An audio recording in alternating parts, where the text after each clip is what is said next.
Hoarding disorder എന്ന് കേട്ടിട്ടുണ്ടോ? അതായത് വീട്ടിലെ പഴയ സാധനങ്ങൾ, ഉപയോഗശൂന്യമായിട്ടുള്ള സാധനങ്ങളൊക്കെ ആളുകൾക്ക് കളയാൻ ഒരു മടിയുണ്ടാവും. ഇതിനെ സൈക്കോളജിയിൽ നമ്മൾ ഹോർഡിംഗ് ഡിസോർഡർ എന്നാണ് പറയുന്നത്. ഇതിന് കുറച്ച് ഡയഗ്നോസ്റ്റിക് ക്രൈറ്റീരിയ ഒക്കെ ഉണ്ട്. ചില ക്രൈറ്റീരിയകൾ ഫോളോ ചെയ്യുന്നുണ്ട് എന്നുണ്ടെങ്കിൽ അതിന് നമുക്ക് ഹോർഡിംഗ് ഡിസോർഡർ ആയിട്ട് പരിഗണിക്കാം. ഒന്നാമത്തെ ക്രൈറ്റീരിയ എന്ന് പറയുന്നത് പെർസിസ്റ്റന്റ് ഡിഫിക്കൽട്ടി ഡിസ്കാർഡിങ് പൊസഷൻസ്. അതായത് വാല്യൂ ഇല്ലെങ്കിൽ പോലും തന്നെ ആ സാധനങ്ങൾ നമ്മളിങ്ങനെ എടുത്തെടുത്ത് വെക്കുക, പിന്നീട് എപ്പോഴെങ്കിലും ഉപകാരപ്പെടും എന്ന് പറഞ്ഞിട്ട് കുന്നുകൂട്ടി ഡംപ് ചെയ്ത് നമ്മൾ എടുത്തു വെക്കുന്ന ഒരു സാഹചര്യം കാണാറുണ്ട്. രണ്ടാമത്തെ സ്ട്രോങ് ഡിസ്ട്രസ് ആൻഡ് ഡിസ്കാർഡിങ് എന്ന് വേണമെങ്കിൽ പറയാം. അതായത് ഈ ഒരു സാധനം നമ്മൾ കളയുകയോ അല്ലെങ്കിൽ അത് മറ്റാരെങ്കിലും എടുത്തത് കളയുകയോ ചെയ്തു കഴിഞ്ഞാൽ ഒരു ഇമോഷണലി ഒരു ആങ്സൈറ്റി അല്ലെങ്കിൽ ഒരു ടെൻഷൻ ഇവരിൽ ഉണ്ടാകും. മൂന്നാമത്തെ ക്ലട്ടേർഡ് ലിവിങ് ഏരിയാസ്.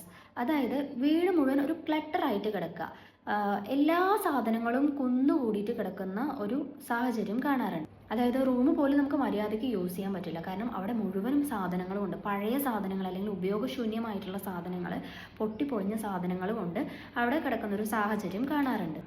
ഈ പഴയ സാധനങ്ങളോട് അല്ലെങ്കിൽ ഉപയോഗശൂന്യമായിട്ടുള്ള സാധനങ്ങളോട് ഇമോഷണലി അറ്റാച്ച്മെൻറ്റ് കൂടുതലുള്ളത് കൊണ്ട് തന്നെ ഇവരുടെ റൂം മുഴുവൻ ആവശ്യമില്ലാത്ത വസ്തുക്കൾ കൊണ്ട് നിറഞ്ഞിട്ടുണ്ടാവും. ഹോർഡിംഗ് ഡിസോർഡർ ഉള്ള വ്യക്തികൾ സോഷ്യലി ഒറ്റപ്പെട്ടു പോകുന്ന ഒരു സാഹചര്യം കാണാറുണ്ട്.